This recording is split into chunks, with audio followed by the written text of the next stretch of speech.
शुरुआत करते हैं आज का अपना करंट अफेयर 23 और 24 सितंबर 2022 का। क्योंकि कल छुट्टी हो गई थी किसी कारणवश, तो आज ही दोनों का करंट अफेयर होगा। इस करंट अफेयर की सीरीज में आपको 15 क्वेश्चन मिलेंगे, 5 एक्स्ट्रा क्वेश्चन। तो हो सकता है ये सेशन थोड़ा बड़ा लगे आपको। ठीक है, चलिए स्टार्ट करते हैं पहले क्वेश्चन से। Which of the following are involve in a joint exercise अभ्यास 01-/22। तो भाई अभ्यास 001 जो है वो कौन कौन से देशों के साथ होता है ये आपको पता करना है। ठीक है, तो देखिए इस बार आपकी डिमांड पर ये जो है वो हिंदी और इंग्लिश बाइलैंग्वेज सेशन आने वाला है आपसे। ठीक है, तो ये होता है हमारे इंडिया और यूएसए के साथ। इंडिया और यूएसए के साथ जो अभ्यास होता है उसका नाम है युद्ध अभ्यास। ये पहले मैंने बता लिया है। जैसे कि आपको और भी कुछ युद्ध अभ्यासों के नाम याद रखने चाहिए, जैसे सूर्य किरण होता है भारत और नेपाल के साथ, है ना। इसी तरीके से इंदिरा को याद रखना चाहिए आपको, इंद्र शक्ति को याद रखना चाहिए आपको, और मित्र शक्ति को याद रखना चाहिए, मैत्री को याद रखना चाहिए, है ना। इसी प्रकार के कुछ और हैं। इन सभी को नोमैडिक एलिफेंट को याद रखना चाहिए। ये सारे एक्सरसाइज है जो एक देश का दूसरे देश के साथ या भारत का दूसरे देश के साथ होता है। इनके बारे में आपको पता होना चाहिए। देख लेते हैं इस युद्ध अभ्यास में क्या क्या होने वाला है। तो इस युद्ध अभ्यास में दोनों देशों की कोस्ट गार्ड जो हैं वो पार्टिसिपेट करेंगे। यूनाइटेड स्टेट कोस्ट गार्ड और Indian coast guard. Coast guard वे लोग होते हैं जो कोस्ट को पूरी तरीके से संभालते हैं। जैसे ये हमारे भारत का ये वाला जो हिस्सा है ये कोस्ट है। कोस्ट का मतलब किनारा, समुद्र का किनारा। तो इसको देखने वाले, इनकी देख रेख, इनकी सारी चीजें करने का जो जिम्मेदारी होती है वो कोस्ट गार्ड की होती है। तो इन्हीं हमारे कोस्ट गार्ड और जो यूएस से अमेरिका के कोस्ट गार्ड, इन दोनों के बीच में चेन्नई के, है ना, चेन्नई ये रहा, देखो ये तमिलनाडु है, तो तमिलनाडु ये है, अब यहीं पर चेन्नई है। तो चेन्नई के इसी वाले तट पे होगा हमारा अभ्यास 0.01। ठीक है, और ये किस लिए किया गया है? To promote free and open Indo Pacific. तो भाई क्या नाम है, इंडो पैसिफिक, ये वाले ओशियन को हम लोग इंडो पैसिफिक बोलते हैं, आगे के हिस्से को, जहाँ पे हिंद महासागर और पैसिफिक ओशियन, प्रशांत महासागर दोनों मिल जाते हैं। तो इस वाले एरिया में कहीं ना कहीं चीन का ज़्यादा आधिपत्य रहता है, इसीलिए दोनों एक्सरसाइज कर रहे हैं और उनको कंट्रोल करने की बातें करेंगे। इसमें किस तरीके से कंट्रोल किया जाए। आगे बात कर लेते हैं यूनाइटेड स्टेट की, जिसकी कैपिटल है वॉशिंगटन डीसी। यूएस डॉलर है वहाँ की करेंसी। प्रेसिडेंट है जो बाइडन, और कमला हैरिस हैं जो, वो वहाँ पर वाइस प्रेसिडेंट है। आगे बात कर लेते हैं इंडियन कोस्ट गार्ड की। तो 1 फरवरी 1977 को ये बना था। वयम रक्षामा यहाँ की इसकी जो मोटो है वो है। और क्या नाम है, वीरेंद्र सिंह पठानिया, वीएस पठानिया यहाँ पर डायरेक्टर जनरल है। बात कर लेते हैं सेकंड क्वेश्चन की। जो गाजियाबाद उत्तर प्रदेश में एक खुशी फाउंडेशन है, जिसने क्या किया है, महिला सशक्तिकरण के लिए किसी एक दूतावास से मतलब एम्बेसी से क्या कर लिया, टाई अप करके एक प्रोजेक्ट निकाला है। उस प्रोजेक्ट का नाम है सारस। तो हिंदी में ये लिखा नहीं है तो आप देख लीजिएगा, हिंदी में भी लिख लेना। ठीक है, तो सारस प्रोजेक्ट निकाला है। तो अब यही आपका क्वेश्चन है कि सारस प्रोजेक्ट जो खुशी फाउंडेशन है उसने किसके साथ मिलकर निकाला है। तो ऑप्शन नंबर बी सही आंसर है, इजराइल एम्बेसी, इजराइल का दूतावास। ठीक है, इजराइल के बारे में जान लेते हैं। तो कैपिटल है जेरूशलम, न्यू शेकल करेंसी है, इजाक हर्जोग यहाँ पर प्रेसिडेंट है, और प्रधानमंत्री हैं येल स्लैपेट। आगे बात कर लेते हैं। भाई आप हमारी वीडियो को, अगर अच्छा लगती है हमारी वीडियो, तो आप इसे लाइक करें, है ना, लाइक करें, सब्सक्राइब करें, और अगर ये दोनों भी नहीं कर सकते हैं तो शेयर तो अवश्य करें। देखिए वीडियो बनाने में बहुत मेहनत लगती है, मुझे अब पता चल रहा है, क्योंकि अब मैं बना रहा हूँ। तो ठीक है, तो आप भी सहयोग दें जिससे कि मेरा मोटिवेशन आगे बढ़े और मैं आपके लिए और अधिक अच्छा काम कर सकूं।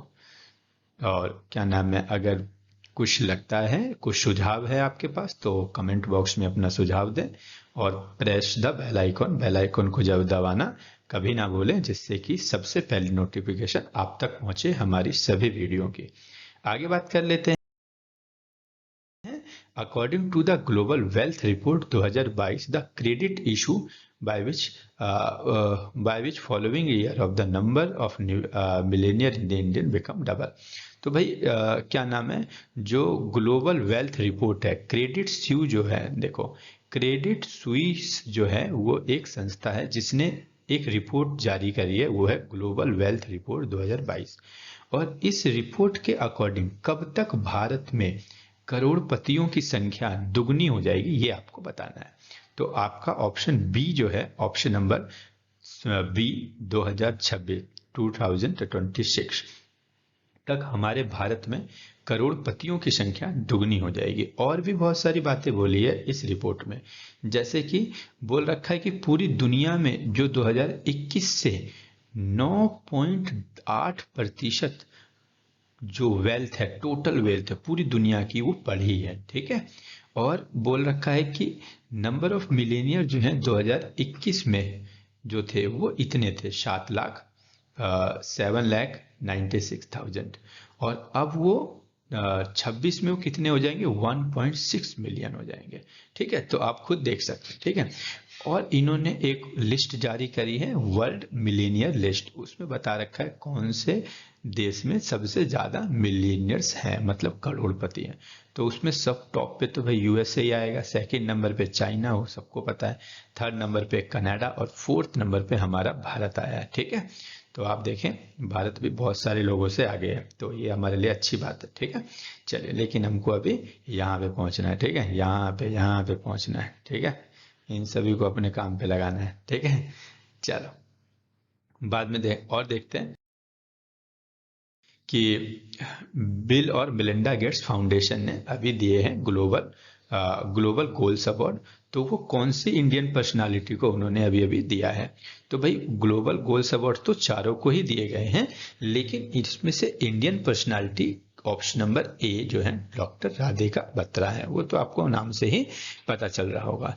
क्या नाम है, अब मैंने इन सब के बारे में लिखा है। जैसे पहला है कि जो राधिका बत्रा है वो कौन है, तो एवरी इन्फेंट मैटर एक ऑर्गेनाइजेशन है, इनकी को फाउंडर है। और ये जो नए बच्चे पैदा हुए बच्चे हैं उनकी खान पान और उनकी देखभाल का कार्य इनकी द्वारा किया जाता है।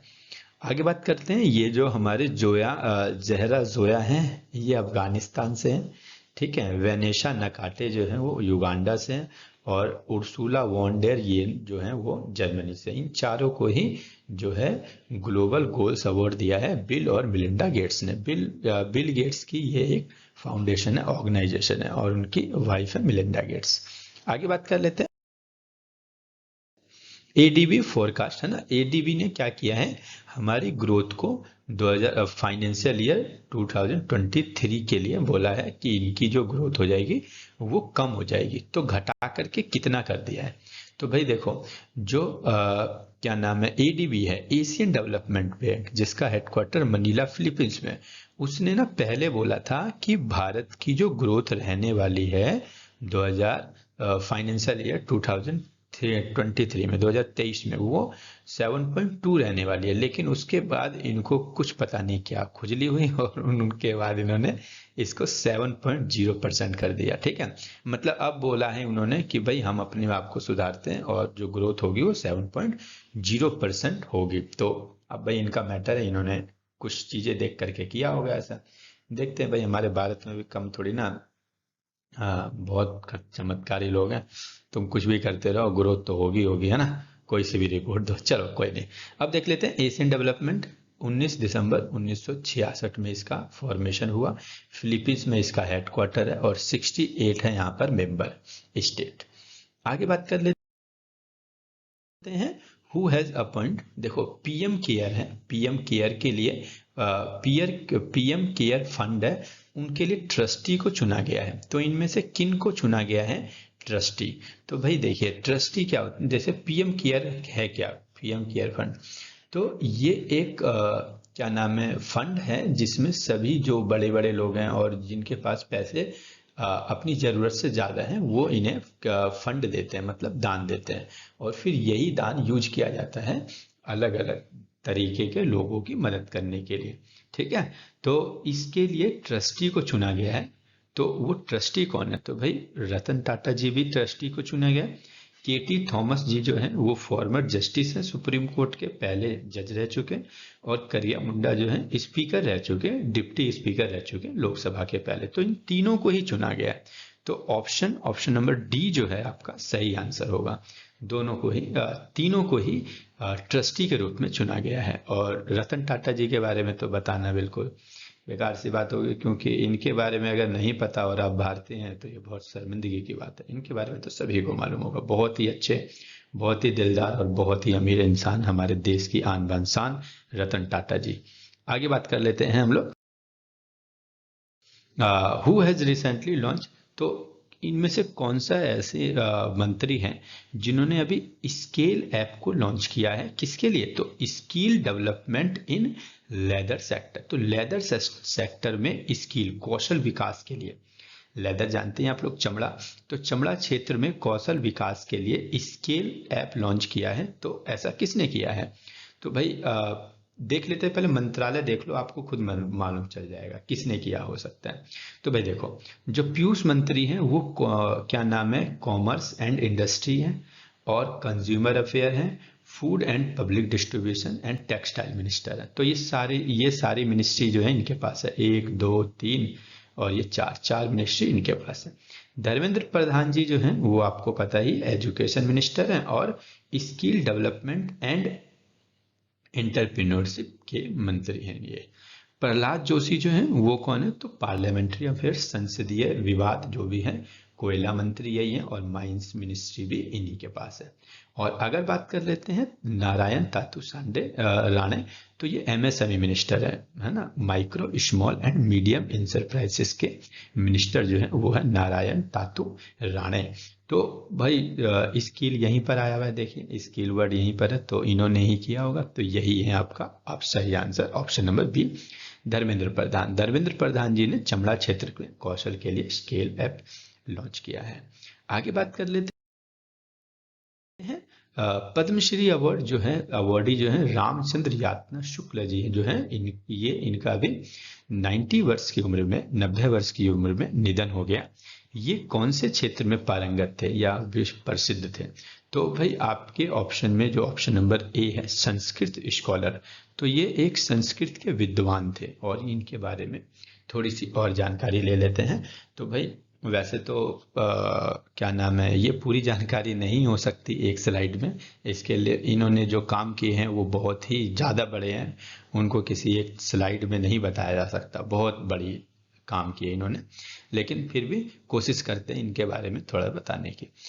संस्कृत के विद्वान हैं, काशी विद्वत परिषद के पूर्वाध्यक्ष थे, और पद्मश्री से सम्मानित संस्कृत व्याकरण के विद्वान थे, अखंड विद्वान थे, और इनका जन्म 15 जनवरी 1932 को भदोई उत्तर प्रदेश में हुआ था। और ये क्या नाम है, क्योंकि इन्होंने व्याकरण को बहुत अच्छी तरीके से, मतलब संस्कृत व्याकरण देखिए हमको कितनी कठिन लगती है, लेकिन इन्होंने कुछ ट्रिक्स और टिप्स बताए थे जिससे संस्कृत व्याकरण को सीखना बहुत ज़्यादा आसान हो गया था। और इसी के लिए इनको क्या बोला जाता है, अभिनव पाणिनि के नाम से भी जाना जाता है। ठीक है, ये अभिनव पाणिनि, क्योंकि पाणिनि जी जो है उन्होंने संस्कृत व्याकरण नाम की पुस्तक को लिखा था। आगे बात कर लेते हैं international day of sine language. तो आपने देखा होगा international day of sine language कब मनाया गया है हाल ही में। तो आपने देखा होगा कि कुछ लोग बस में, आपने कभी ना कभी तो देखा ही होगा कि कुछ लोग हाथों से बात करते हैं, हाथे घुमाते हैं, और फिर दूसरा भी जो होता है वो भी हाथ घुमाता है, और वो लोग एक दूसरे के से बातें करते हैं। तो ये देखो ए से लेकर के जेड तक ये इनके पोस्चर हैं। तो ऐसे ऐसे करके वो आपको सारी चीजें बताते हैं। तो इसी को बोलते हैं international day of sine language. इसी को करने के लिए जो लोग बोल नहीं पाते हैं वो ये लैंग्वेज को सीखते हैं। ठीक है, अपनी रोजमर्रा की जिंदगी में बातें करने के लिए अपने ही जैसे लोगों से। तो 23 सितंबर को ये मनाया जाता है, मतलब कल के दिन ये मनाया गया था। ठीक है, लेकिन आया आज के दिन है, चलिए कोई बात नहीं। और देख लेते हैं 2 सितंबर को वर्ल्ड कोकोनट डे, 3 सितंबर को नेशनल स्काई कीपर डे, गिद्ध, ठीक है। और 5 सितंबर को international charity day, teacher day भी आता है लेकिन वो आपके एग्जाम में पूछा नहीं जाता है। 8 सितंबर को इंटरनेशनल लिटरेसी डे, और 8 सितंबर को ही वर्ल्ड फिजियोथेरेपिस्ट डे या फिजिकल थेरेपी डे, और वर्ल्ड सुसाइड प्रिवेंशन डे 10 सितंबर को। 11 सितंबर को नेशनल फॉरेस्ट मार्केटर डे, 14 सितंबर को पता ही आपको हिंदी दिवस, और 15 सितंबर को हमारा इंजीनियर डे, और ओजोन दिवस, वर्ल्ड ओजोन दिवस 16 सितंबर को, और वर्ल्ड बम्बू डे, विश्व बांस दिवस 18 सितंबर को, और इंटरनेशनल डे ऑफ पीस, शांति के लिए जो अंतर्राष्ट्रीय दिवस, वो 21 सितंबर को मनाया जाता है। हमारे चैनल का नाम भी क्या है, स्टडी एंड पीस, ठीक है, स्टडी एंड पीस। तो यह सब्सक्राइब कर ले हमारे स्टडी एंड पीस को, यह शांति तो बहुत ज्यादा जरूरी है, ठीक है। 21 सितंबर वर्ल्ड राइनो डे, ठीक है। आगे बात कर लेते हैं क्वेश्चन नंबर 10। और recently first ever floating photo exhibition has organise. तो भैया अभी तक भारत में पहला फ्लोटिंग फोटो एग्जीबिशन लगा है, तो वो कौन सी जगह पर लगा है? तो ऑप्शन नंबर सी जो है वो सही है। तो ये लगा है इम्फाल में। इम्फाल क्या है, कैपिटल है किसकी, मणिपुर की, है ना, मणिपुर की कैपिटल है इम्फाल। अच्छा, मणिपुर से एक क्वेश्चन मैंने कल पूछा था, चलिए ठीक है, मैं आगे बात करते हैं उसके बारे में, ठीक है। इन विच ऑफ द स्टेट, है ना, इनमें से कौन से स्टेट में डुगोंग कंजर्वेशन रिजर्व, ठीक है, डुगोंग कंजर्वेशन रिजर्व जो है वो पहला डुगोंग संरक्षण रिजर्व खोला गया है? तो आपका सही ऑप्शन है option number B, Tamil Nadu. Tamil Nadu में डुगोंग कंजर्वेशन रिजर्व खोला गया। डुगोंग क्या है? तो डुगोंग एक जलीय जानवर है, ठीक है। डुगोंग क्या है, देखिए, सबसे बड़े शाकाहारी समुद्री स्तनधारी हैं ये, जो मुख्य रूप से, देखिए पहले देख लीजिए, तस्वीर देख लीजिए, ये देखिए, ये तस्वीर है, ये देखिए, ये है तस्वीर, ठीक है। ये है भाई डुगोंग, ये आपको उसकी तरह दिखाई देगा, हमारे जो शुअर होते हैं उनकी तरह दिखाई देगा, इनको जलीय सुअर भी बोल सकते हो आप। तो ये शाकाहारी सबसे बड़े, है ना, सबसे बड़े शाकाहारी समुद्री स्तनधारी होते हैं, जो कि क्या होते हैं, जो समुद्री घास के बिस्तरों पर भोजन करते हैं, ठीक है। समुद्र की घास मतलब घास फूस खाते हैं, ये समुद्र के अंदर जो घास उगते हैं, देखिए ये घास है ना, ये इन्हीं को खा के ये रहते हैं, ठीक है। और ये प्रमुख सिंक हैं, मतलब कार्बन सिंक हैं ये, ठीक है, मतलब कार्बन को जल के अंदर कार्बन को कंट्रोल करने वाले ये होते हैं, इसलिए इनको बचाना बहुत ज़्यादा जरूरी है। इसीलिए ये जो खोला गया है तमिलनाडु में पहला डुगोंग कंजर्वेशन रिजर्व खोला गया, जहाँ पे इनका संरक्षण किया जाएगा, इनको बचा के रखा जाएगा। वर्तमान में भारत में 240 डुगोंग है, ठीक है, 240 डुगोंग है, जिसमें से ज्यादातर तमिलनाडु में ही है, ठीक है। तमिलनाडु तमिलनाडु ठीक है। और क्या नाम है, तमिलनाडु से अगर बात करें तो कैपिटल है चेन्नई, ठीक है। और आर एन रवि वहाँ पर गवर्नर है, एम के स्टालिन वहाँ पर सीएम है, और जो हमारे क्या नाम है, अभी न्यू बर्ड सेंचुरी खुली थी नंजा नारायण टैंक, वो भी यहीं पर खुली थी। तो थोड़ा सा प्रीवियस ईयर का प्रीवियस जो क्वेश्चन है वो भी डिस्कस कर लेते हैं। आगे बात कर लेते हैं, which of the following scheme has launch by government of India to reduce the chemical fertiliser. देखिए, केमिकल फर्टिलाइजर जो है, देखिए हरित क्रांति जो होती है वो स्वामी क्या नाम है, MS स्वामीनाथन जी जो हैं वो हमारे भारत में जो हैं वो हरित क्रांति के जनक कहलाए जाते हैं। तो उन्होंने क्या किया, उन्होंने सभी लोगों को बताया, MS स्वामीनाथन जी ने सभी लोगों को बताया कि भाई इस तरीके से खेती की जाए तो खेती से बहुत ज़्यादा प्रोडक्ट निकलेगा। उनमें से ही उन्होंने ये भी बता दिया था कि भाई फर्टिलाइजर का आप लोग यूज करें, क्योंकि उस समय हम लोग फर्टिलाइजर का यूज नहीं करते थे। तो उन्होंने बोला कि भाई फर्टिलाइजर का यूज करें जिससे कि प्रोडक्टिविटी ज़्यादा होगी। लेकिन भाई भारत के लोगों ने अब क्या कर रहे हैं, बहुत ज़्यादा ही फर्टिलाइजर का यूज कर रहे हैं। लेकिन फर्टिलाइजर का जब ज़्यादा यूज किया जाता है खेतों में, तो वो फर्टिलाइजर रिस करके जमीन के अंदर चला जाता है, और फिर वो पानी को दूषित करता है, और भी बहुत तरीके से नुकसान पहुंचाता है हमारे इन्वायरमेंट को। इसीलिए केमिकल फर्टिलाइजर जो भी है उनको कंट्रोल में यूज करना बहुत ज़्यादा जरूरी है। इसके लिए एक स्कीम चलाई है, और उस स्कीम का नाम है PM प्रणाम। ठीक है, अब ये प्रणाम किसको कर रहे हैं पीएम जी, तो वो देख लेते हैं। देखिए, तो इसकी फुल फॉर्म है वो क्या है, वो है पीएम का मतलब प्राइम मिनिस्टर, पीआर का मतलब प्रमोशन, ए का मतलब एग्रीकल अल्टरनेट और एन का मतलब न्यूट्रिशन, ए का मतलब एग्रीकल्चर एंड मैनेजमेंट। तो भाई देखो, prime minister promotion alternative nutrition for agriculture management, तो इसके लिए ये खोला गया। ठीक है, बात कर लेते हैं क्या नाम है और कुछ। तो देखिए 21% इंक्रीज हुआ है रिक्वायरमेंट। जैसे जैसे देश आगे बढ़ रहा है वैसे वैसे फर्टिलाइजर की रिक्वायरमेंट भी बढ़ती जा रही है। मेन 4 फर्टिलाइजर की रिक्वायरमेंट अभी बढ़ी है, जैसे urea, DAP, di ammonium phosphate. ये सारे एक तरीके के क्या हैं आपके केमिकल फर्टिलाइजर है। म्यूरेट ऑफ पोटाश और एनपीके, जिनको आपने पढ़ा होगा, नाइट्रोजन, फॉस्फोट और क्या नाम है पोटेशियम, एनपीके। ठीक है, पोटेशियम के को बोलते हैं, कैलियम बोलते हैं इसको, लेकिन हम लोग इसको पोटेशियम बोलते हैं। ठीक है, मतलब लैटिन भाषा में इसको कैलियम के नाम से जाना जाता है, इसलिए इसका सिंबल के से है। ठीक है, और क्या नाम है, और बात कर लेते हैं क्या नाम है, ministry of chemical and fertiliser जो है वो मनसुख मंडाविया साहब के पास है। तो मनसुख मंडाविया है हमारे रासायनिक एवं उर्वरक मंत्री। ठीक है, आगे बात कर लेते हैं क्वेश्चन नंबर 13। तो कौन सी ऐसी संस्था है जिसने पहला ऑटो इंडेक्स फंड लॉन्च किया है? तो ऑप्शन नंबर बी सही आंसर है, आईसीआईसीआई प्रूडेंस म्यूचुअल फंड, इन्होंने किया है। आईसीआईसी के जो अभी वो एमडी सीईओ मिलेंगे, वो मिलेंगे निमेश शाह, और न्यू दिल्ली में इसका हेडक्वार्टर है। इस पर ज़्यादा कुछ जानने की जरूरत नहीं है। ठीक है, बात कर लेते हैं हम लोग क्वेश्चन नंबर 14 की। तो 14 में बोल रखा है आपके कि कौन सा ऐसा देश है जिसने अपने राष्ट्रीय स्वास्थ्य मिशन के लिए यूएन पुरस्कार जीता है। ठीक है, तो भैया वो है हमारा अपना प्यारा देश भारत। भारत ने यूएन अवार्ड जीता है अपने नेशनल हेल्थ मिशन के लिए। ठीक है, भारत में जो है नेशनल हेल्थ मिशन चला है उसके लिए भारत ने, क्योंकि बहुत अच्छी तरीके से चला है और अच्छी ग्रोथ हुई है उससे। क्वेश्चन नंबर 15 है कि भाई मैक्स लाइफ इंश्योरेंस है, उन्होंने अपना ब्रांड एम्बेसडर जो है वो किसको चुना है? तो ऑप्शन नंबर ए है Rohit Sharma, option number B है रितिका साजिद, और ऑप्शन नंबर सी है बॉस, दोनों ए और बी दोनों, और ऑप्शन नंबर डी है ये। तो ऑप्शन नंबर सी है आपका सही आंसर, ये दोनों को ही चुना हुआ है ब्रांड एम्बेसडर की तरह।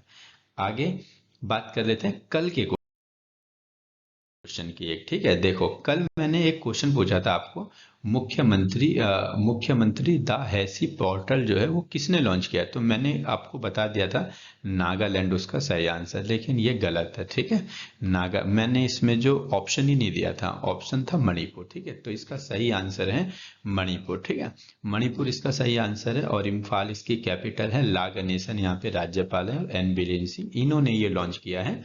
क्या नाम है, मुख्यमंत्री द हैसी पोर्टल। तो इसका मतलब है इन्फॉर्म।